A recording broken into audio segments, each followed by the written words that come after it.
Thank you so much for stopping by. I'm Jessica Brimer. Today I want to speak to well-meaning Nigerians. I want to speak to my brothers and sisters in Nigeria. We cannot continue like this. We cannot just sit down and watch one man destroy the very fabric of our existence, destroy everything that makes us who we are, destroy our educational system, destroy our social fabric, destroy our dignity, destroy our men and women in the military. We cannot just sit and watch one man destroy the nation completely. Some years back, I watched Zimbabwe being destroyed by one old man. And I kept saying to myself, how can Zimbabweans just sit down and watch this man destroy their country? He chased away the people that were producing food for the country. He seized land from them. He couldn't do anything useful for the land. And the people started, everything about them was just being destroyed. They watched themselves starve because there was no food. Zimbabwe used to be the food basket of Africa.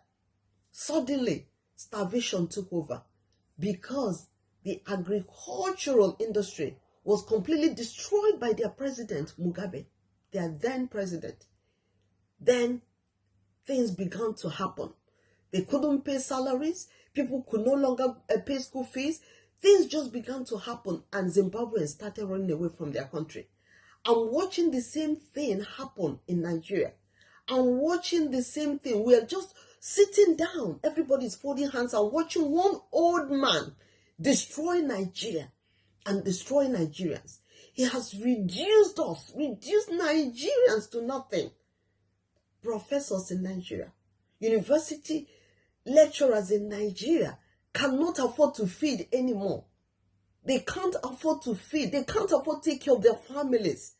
Some are committing suicide because of one man, that the only qualification this man has to rule over Nigeria is that he was a cattle rearer and he enlisted in the Nigerian military.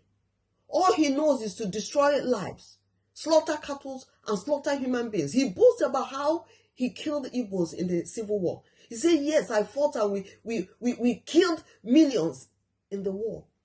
He describes the Igbo land as just a dot he can wipe off anytime.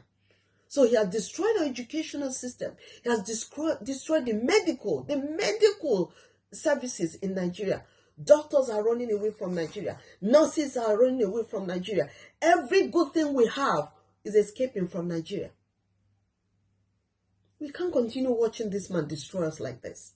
Yes, I believe that, yes, the election, if we can elect Obi, that's fine. But how are you sure he will allow election to take place? How are you sure that if Obi wins, he will allow Obi to rule? No, he won't. He won't. He will never.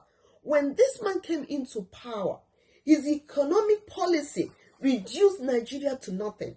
He closed down the borders. How can he close down the borders so that people find it difficult to import anything, import food, or even go and trade in their goods and services? He closed down, especially the southern border, and left the northern border open for terrorists to come in the name of herdsmen. Now, the same herdsmen, the same terrorists that have destroyed the northern part of the country, turned it into a war zone, he is now shipping them down to the south. In fact, he has shipped almost all of them down to the south in the name of grazing routes for cattle. We must find grazing routes for cattle. Did you hear what the man they kidnapped, the local government man in Delta State? He said, look, Boko Haram are in our midst. The people that kidnapped me. He said they were Hausas. Of course, he meant Fulanis. They are northerners. They have taken over all the forests in the south, kidnapping and slaughtering people, slaughtering our young girls and harvesting their body parts, their breasts, for whatever they say they do with it. And we're just sitting down in our villages, watching invaders come and invade and kill us. Why? How can we sit down and continue keeping quiet over this? What happens to neighborhood vigilantes? Can't we form vigilantes in our communities to enter the forest and drive away these people? I mean, why are we so helpless? How, is it such a helpless situation? I know that the commissioners of police is sent to the southeast and south and southwest. They sent Fulanis who will protect these herdsmen. But at least the Yorubas are doing something. They have a motekun to rival whatever the police are doing to protect them. But in the southeast and south, what he has done is to send the soldiers that are repentant Boko Haram members. They were once Boko Haram members. He enlisted them in the army and sent them to the south and southeast. So these are the ones conniving with these so-called herdsmen. They are not herdsmen, they are terrorists. I grew up seeing herdsmen pass through our villages many years back. They didn't kill anybody, they didn't slaughter anybody, they didn't take over anybody's farms. I remember they used to send their cows into our schools. They eat the grasses in the football fields. That's what the cows used to do. They never entered anybody's farms. These are not herdsmen. These are invaders, Fulanis that the Fulani president of Nigeria has brought in from outside Nigeria to come and take over the country, take over the southwest, southeast, everywhere. So he has just pushed them into the villages, and the saddest part of it is that he's using these his appointed leaders in Igbo land. He's using, including the governor that never contested the election, that was now forced upon the state to be a governor of a state, including those he promised will make president but never made president. He has used them to open up the doors of the south to push in these killers. And so the killers, their main job is kidnap people for ransom, collect hundreds of millions from them. So in other words, deplete whatever money there is in the south. Deplete them, and salaries are not being paid. People are not able to do businesses. The borders, the customs, the prices they have put on imported goods has made it impossible for people to import and sell. There is no food. People are being chased away from the farms by these terrorists. The other day, the River State women were protesting. They are protesting, saying, we are being raped in our farms at gunpoint. And I keep wondering, so we, the warrior, cannot do anything to save these women from being raped by these terrorists and herdsmen that sleep with cows. I have their video on my Facebook wall. People sent to me of how these people are having sexual intimacy with cows. The videos are there. It's horrible. It's something that when you see it, you want to unsee it. You just wish you could unsee what you have just seen.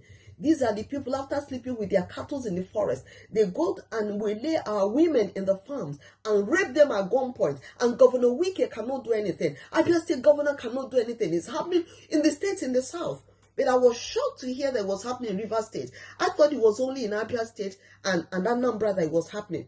Happening in River State with Wike blowing hot every minute of the day. He cannot protect these women. Where are the Niger Delta militants? You cannot protect your women from being raped by these miscreants, by these terrorist invaders. Why are we so helpless? Of course, I agree. The Obi movement is a spiritual movement. It is. They have thought nothing good could come from Igbo land. Yet there's somebody that is making waves from Igbo land as a presidential candidate. But it would be naive of us to think that this Fulani president would allow an Igbo man to take over the country if he wins the election. He wouldn't. That's why he has sent the terrorists to cause war, to cause mayhem, to cause chaos, so that the country will just be terrorized. The country will be terrorized and people will say, okay, please leave them. Let them continue ruling. Okay, it's okay. That's fine. Let them continue. How else do you justify the fact that they chose this Muslim ticket and the person to be the vice is a man that has links with Boko Haram? That's the person they've chosen as vice.